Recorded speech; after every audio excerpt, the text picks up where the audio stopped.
the topic for today is on phonetics, sociophonetics. So title is Vowel System or Vowel Systems, Sociophonetic Variation in the Monophthongs of Manila Lanangway. All right, so next slide, please. So this work is research is actually done in collaboration with one of my good friends and mentor, basically associate professor Rebecca Lurie Starr from National University of Singapore. And yeah, I'll try to do justice to our collaboration because this work was done basically in 2017, 2018. So there may be some things that may have been updated since then. All right, but anyway, let's move on to the next slide. For today, I will be giving a quick background of the language that I will be that I'll be analyzing. I'll also be delving a little bit on the social historical context because I think that's really relevant when we analyze, after getting the results from the sociophonetic analysis, like the background can help us give us some clue as to how to interpret some of the results. Some questions, usual methodology, some analyses, and then hopefully you'll leave with some takeaways from the presentation. All right, let's move on to the next slide, please. My topic for today, Lanaway, is a language spoken in the Philippines, right? Next slide, please. And it is one of the many languages spoken in my hometown in Manila. So here you see a diagram, right, with lots of like languages. You have Filipino, you have Tagalog, English, Mandarin, and even Spanish and Cantonese, right? And my language that I am very that regard as my native tongue basically is Philippine Hybrid Hokkien. Next slide, which is also called as Lanangway. All right, so that is my native tongue. What is Lanangway, you may ask? So this, if you're familiar with, I'm guessing a lot of you are speak like Taiwanese Hokkien or Taigi a lot. So this would be somewhat familiar as well, I guess. So it's derived from the Hokkien word Lanangway or our people's speech. So when I pronounce it, I'm using the Philippine Hokkien version of it, but I think the tones are a little bit different. Lanangway or something in Taigi, I think. Anyway, so it is a variety with Hokkien, Tagalog, and English, and occasionally Mandarin-derived elements that are primarily used in the Philippines. So it is primarily used by people with Lanang heritage, or Lanangs as they would like to call it. They are essentially, if you were to ask them, they will probably say that they're racially Chinese, but then they're culturally mixed, basically, with Chinese and Filipino cultural heritage. Right, so let's move on to the next slide. Here are some pictures of the community that I'm working in. A lot of Lanangs, in terms of like background, there's a wide range of backgrounds. So in terms of religions, we have like some Lanangs being Christians, but most of them are Catholic, just like the dominant population in the Philippines. And we also have people who are more Filipino oriented, while those who are more Chinese oriented. But somehow, amidst all the variability, there is this common like identity, or the Lanang identity that surfaces out of all this variation. So most of the Lanangs you see right now are actually spread across the Philippines, but they used to historically be located in the Chinatown, which is in Manila, as you can see from the upper right corner of the screen, the Chinatown in Manila, or Binondo. Next slide, please. Yes, so in terms of identity, as I said, it's a little bit complex because if you ask any Lanang, they will probably say that it really depends on the situation, right? If a Filipino asks them, they would probably say they're Filipino. But if they're Chinese, if you're speaking to someone who can speak Chinese or has Chinese heritage, then they would probably say that they're Chinese as well. But however, in some situations where they don't feel like they want to associate with being Chinese or Filipino, they would just probably say they're Lanang as a kind of like a resource. They'll just probably say, "Oh, I am neither," right? So it's really a very complex situation. It varies very dynamically from context to context. All right, and yeah, so it's very complex.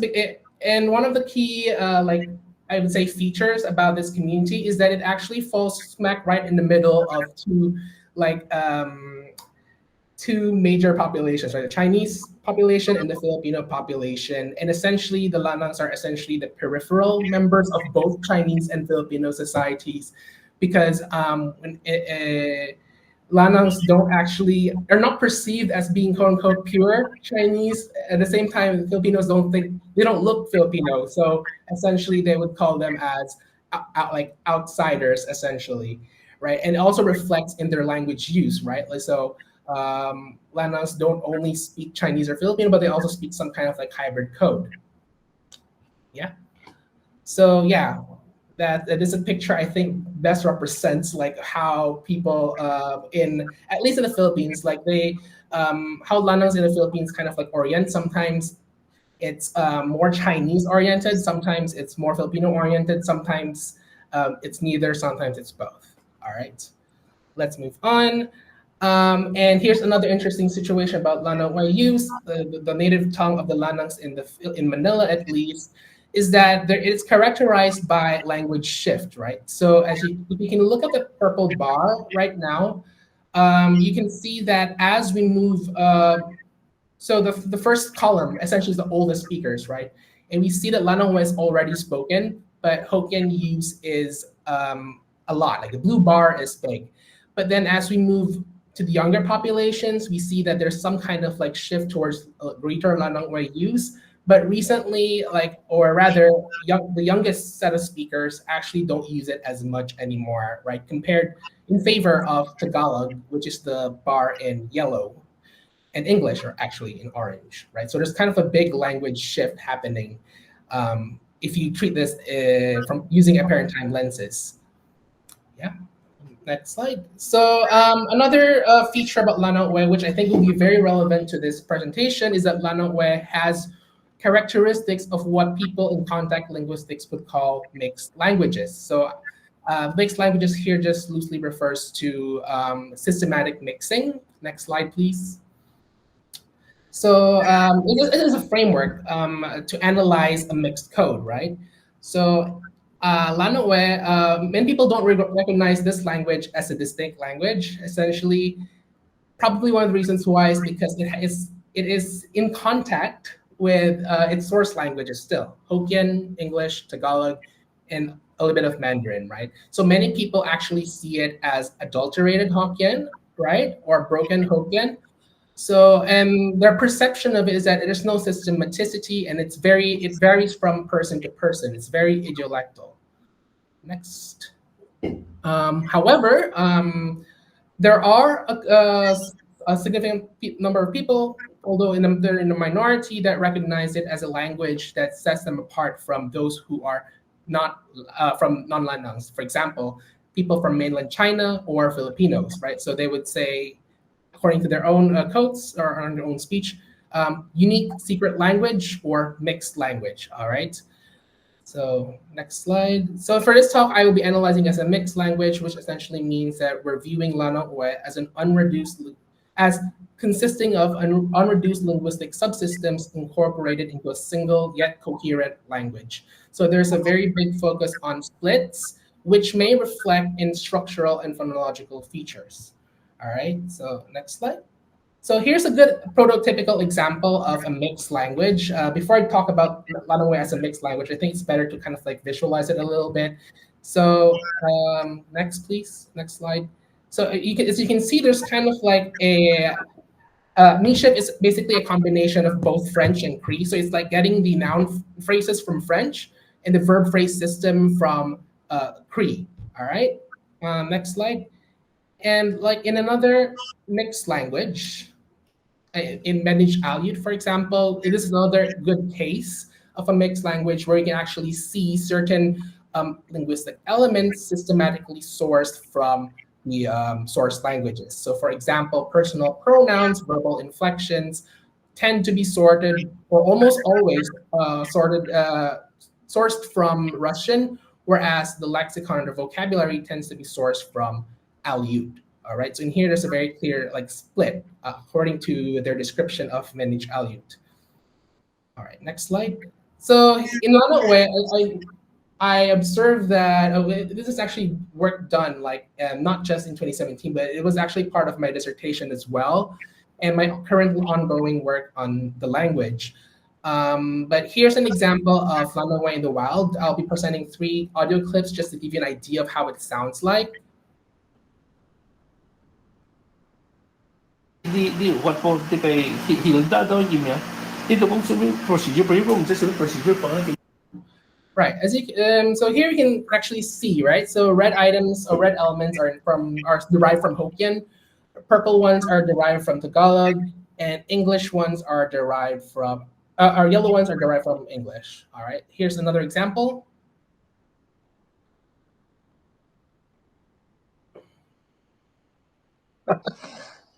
Di sausaw lagi tomato sauce. Right. And here is it's an interesting case because like can you pause it? Right. So in this case, you have a very interesting scenario where Lanangway is actually being used with kids because recently, like, community doesn't believe that, or rather, they think that the Lanangway use is no longer very frequent among kids. So, but it's still being transmitted from generation to generation. Anyway, so here's another case where you kind of see this stratification. Here's the last example. Go may add thyme pa, tsaka salt, tsaka white pepper. All right, so that's the last example. All right, let's move on to the next slide. Yeah, here it's actually a very interesting language because it also in the three examples that I've shown you earlier, we actually don't see the aspect system actually very clear. But here we have a system where, or an example where we actually have the Tagalog aspect system. It's like almost like a progressive, like over time, an inchoative kind of like function where we have someone trying to say they can relax slowly over time, right? That's a very Tagalog feature, essentially. All right, let's move on to the next slide. So the question is like we see a lot of like structural and probably even lexical like divisions, like a division of flavor between Hokkien, Tagalog, and English. But the question remains, right? Like what about the phonological structure? What about the sounds? Are they also is there also some kind of like division of labor where you have certain sounds or systems from Tagalog, from English, and from Hokkien? So in order to like understand this, I think it'll be a better idea to kind of look on existing work on source languages that are associated with Lanawe. So this includes Southern Min or Hokkien, or Early Manila Hokkien, Philippine English, and Tagalog, which are languages that I believe, based on my ethnographic work, contribute greatly to Lanawe's development. Right. So yeah, there's actually no work on Lanawe yet, but here's like what the vowel plot looks like for Southern Min, Early Manila Hokkien, Tagalog, and the Philippine English Mesolect, or the variety spoken by a lot of the middle class Filipinos. I think to encapsulate this, I'll just show you the next slide to show you the summary. So essentially, we have we have different systems, right? We have Hokkien with 6 phonemes, at least the ones described in Chapel 2019, at least. Early Manila Hokkien with 9 phonemes, Tagalog with 5, Philippine English with 6. In terms of the tense-lax distinction, at least in this Chapel's description, there's no tense-lax distinction in Hokkien, and there's also none for Philippine English. But for Early Manila Hokkien and Tagalog, there is some kind of like split between tense and lax, although they're allophonic. All right, let's move on. So my questions for today are the following, right? What does the vowel system of Lanawe look like? Do speakers distinguish between tense and lax monophthongs in Lanawe? 2, do speakers map similar monophthongs from the 3 source languages onto the same phone? And finally, does Lanawe vowel system vary across different segments of the speech community? So this will form, next slide, the 3 analyses, well, basically 2 analyses in this presentation, all right? My participants are relatively homogeneous. It was intentional just because I wanted to control for the fact that they have to identify as Lanang. Otherwise, will have more variation. But so the primary participants are basically 34 self-identifying Lanangs. They are users of Lanang Ue, or self-proclaimed users of Lanang Ue. They're born in the Philippines, range from 21 to 69 years old, because I wanted to investigate the potential effects of age. And we've seen that in the literature, right? Like in my previous work, that there is like some kind of like age thing happening. So that could affect maybe how people produce their monophthalms. 15 consecutive years of residence, because we have a lot of like new immigrants from mainland China coming in. So we want to like control for that fact that maybe they might identify as Lanang, but actually they may not be perceived by Lanang speakers as being part of their group. So we just wanted to include this like criteria of residence. Finally, we have two other criteria: have parents who use Lanang Ue, which is a very strong predictor of being part of the Lanang community, and having been schooled in a Lanang school. All right. Overall, we had like 34 participants distributed across age and gender. So how did I collect the data? And this is kind of innovative in the sense that we had to develop like a new method, because we know that the perceptions of Lanang Ue in the community are mixed, and most of them think that it's just basically Hokkien. So we have to find a way to like collect that without having them switch to Hokkien. All right. So the task is basically to read passages that we have formulated that include every vowel that we are interested in for each of the source languages. So so this was again done in 2017. Next slide, please. So here are the tokens that are included that we analyze or are attempted to include in those quote unquote nonsense reading passages. So for each of the vowels that we have 2 to 3 tokens. And then we split it based on the source languages, right? So for each source language, like Hokkien, Tagalog, and English, we included 2 to 3 tokens, if I recall. Or this could only be a sample. If I remember correctly, we actually had way more tokens than this, but it's just a summary of what most representative tokens that we had. All right.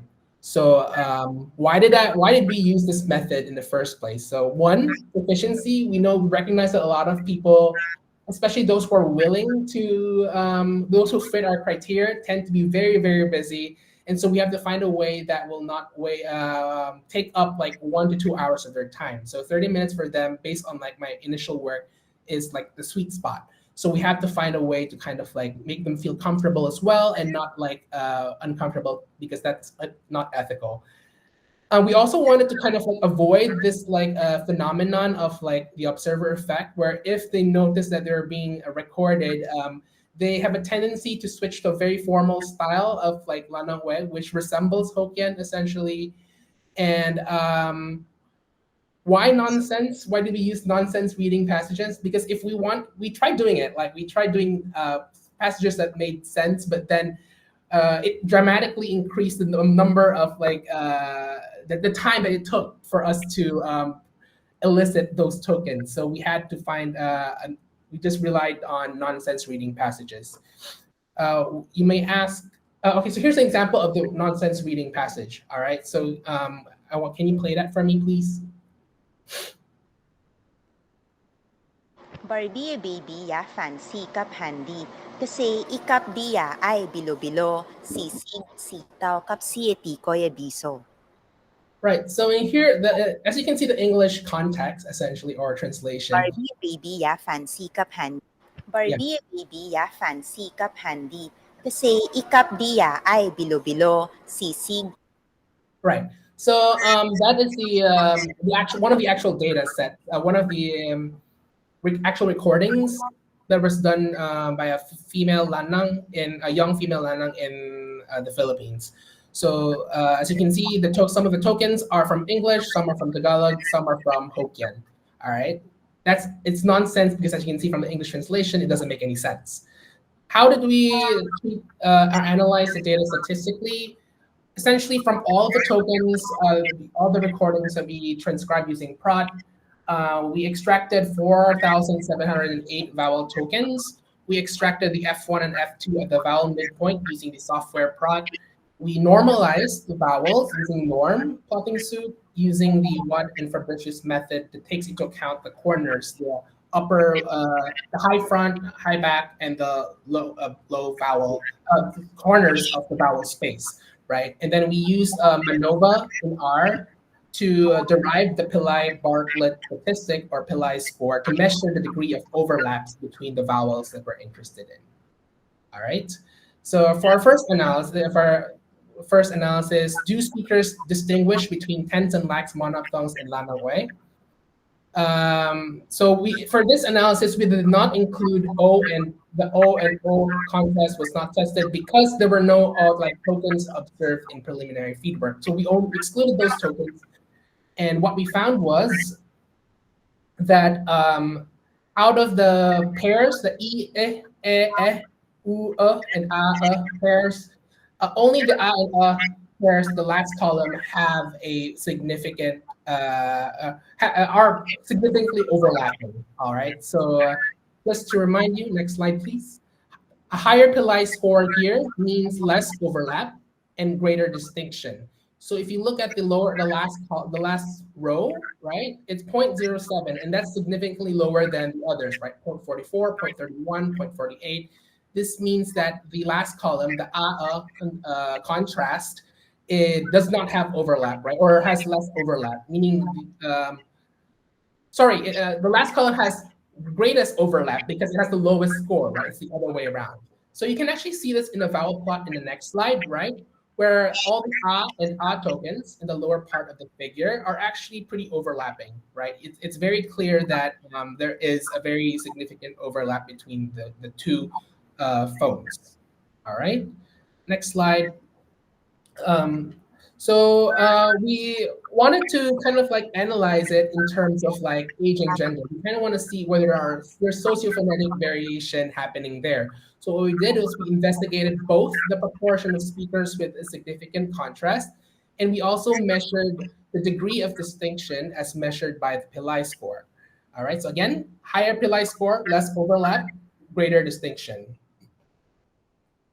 And overall, we did not find any significant age or gender effects for all pairs except the U and vowels, right? In other words, middle-aged men have a significantly higher Pillai score than middle-aged women. And this effect was not observed in younger men or women. All right, next slide. So I think it's better visualized in the plot, as you can see. Next slide. You can see that the column that is encircled, older males, they actually have a higher Pillai score, which means that they have a greater distinction in terms of that particular contrast, the U and contrast. So although men as a group contrast more than women, if we look at the distribution, right, majority of both men and women still show this contrast, this U and contrast. So in conclusion, for the first analysis, there was evidence found for contrast between all tense and lax pairs except the and contrast. Not much variation among age and gender groups in terms of significant contrast, except for that very particular example. So I think the results kind of show that there is an apparent merger of the and system that yields an 8-vowel system for Lanaway. All right, next slide.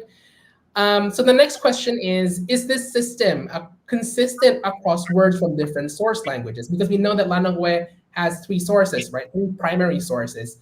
So we tried to do the analysis by language as well, by source language. Right. So in other words, do speakers map similar monophthongs from the 3 source languages onto the same phone? So for example, we want to examine all tokens in English, Tagalog, and Hokkien-derived words only, for example. All right, let's move on to the next slide. And what we see essentially is that out of all of the vowels, essentially, or pairs, for that the F vowel actually has, the one highlighted in yellow right now, actually has a highest number of speakers with a significant contrast, which means that for this particular vowel, the The e in Hokkien derived words, as opposed to Tagalog derived words and English derived words, is a little bit different, right? Meaning it's kind of like there's not much overlap between e. In other words, it's pronounced differently depending on the source language. This differs from, let's say, o and u, like o and u, in the second and third to the last column, right? Where obviously there are no speakers with significant contrast, meaning that they pronounce u and o with an o around. It sounds the same whether it's English, Tagalog, or Hokkien, right? So let's move on to the next slide. So we were like interested, right? Like, are there potential like differences if we analyze this contrast, the source language variation, in terms of age and gender? Do we also see some patterns that form? And essentially, what we found was that there are no significant differences among age or gender groups for proportion of speakers, with a significant distinction between vowels and words from different source languages. Next slide. We found that intravowel contrasts are low throughout the speech community, right? So, like, if we disregard age and gender for now, we see that intravowel contrasts are pretty low, right? Except for that vowel, the e vowel. So our next question is like whether there are effects of age and gender. All right, let's move on to the next slides. Next, please. Right, and we do actually see some effects for two vowels, right? The e, and next slide, please. And the u vowel, the two phones, right? So for e, older women do not make a distinction at all, meaning that their vowel systems are pretty merged for that particular vowel. In other words, the e vowel for older women is pretty much identical for Hokkien source, Tagalog source, and English source is. However, for u or rather, it seems to be the case that younger speakers make a distinction such that the in Tagalog and in Hokkien and in English sound different production-wise for younger people, and it's especially distinct for younger women, right? Move on to the next slide, please. So as you can see, if you look at this plot for younger women, you can see that the vowel, coded as UH-H and E and T, they're pretty much distinct relative to other vowels, right, in the vowel space. You can see the circle, right? They're pretty much distinct, regardless of whether it comes from English, Tagalog, or Hokkien. The vowel is kind of different, right? So to answer this question, no, they don't map the. It's not mapped onto it's not on the same phone, but it's pronounced differently. In other words, there's like allophonic variation. Next. So what does the data tell us? It tells us that the vowels are essentially like, with the exception of the two vowels that I told you earlier, it's largely undifferentiated across words from different source languages. In other words, we can confidently say that Lanauwe is generally has a unified vowel system and not three separate vowel systems. So as a group, more of the older women show the most unified system, with only two older female speakers using any significant contrast on one vowel each. Next. So what does this all suggest or indicate? One, if we kind of go back to our discussion on mixed languages, this kind of shows that Lanauwe is a conventionalized mixed language with 8 monophthongs appearing across words from 3 different source languages. So like, to engage with like the literature on like mixed languages, I think there was work done in Canada on a Canadian mixed language essentially what they found was similar to what I showed, where in mixed language, in common mixed languages, you have like a unified system. So this kind of like corroborates some of the work done on mixed language theory. All right, next slide, please. So we know another key finding from my presentation is that older women show more consistency across source languages than older men. So, and you might kind of ask this question, why, right? Why do we see this pattern, this age and gender variation happening in the first place? And so this is the reason why we should like consult sociohistory, right? Next slide, please. So we know that in 1950s, if you look at the history of lanangs in the Philippines, they're not really entirely accepted by Chinese and Philippine societies. at the present, it's a little bit less. It's still there, but like a lot of people, a lot of Filipinos tend to already accept the Lanang community as part of them. But in the 1950s, this kind of division between Chinese, Filipino, and Lanang was pretty much very strong. All right. In other words, they had to kind of like they're in limbo. They really can't really mingle with a lot of people, with Chinese or Filipino people at that time at least, right? And part of this kind of like led to the creation of the community, the Lanang community on its own, right? Next slide, please.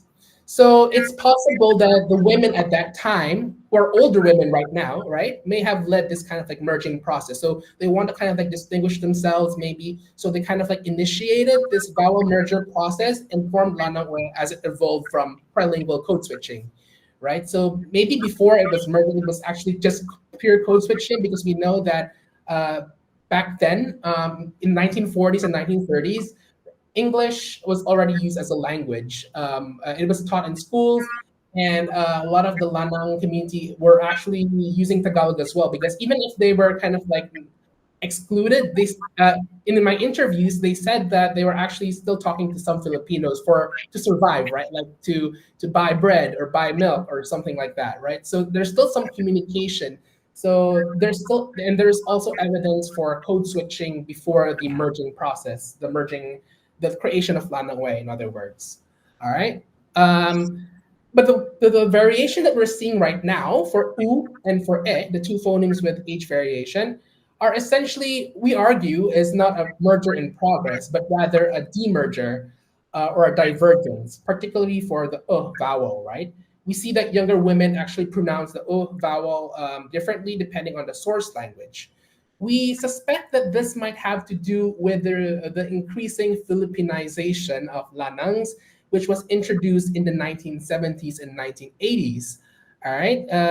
And part of this like Filipinization process includes the removal of Chinese subjects in school, for example, the promotion of nationalist ideologies in school as well, and essentially I think younger speakers are starting to abandon or like think about Chinese culture negative in a more negative light, and this somehow like pushed for a greater assimilation or a better preference for Tagalog and English languages.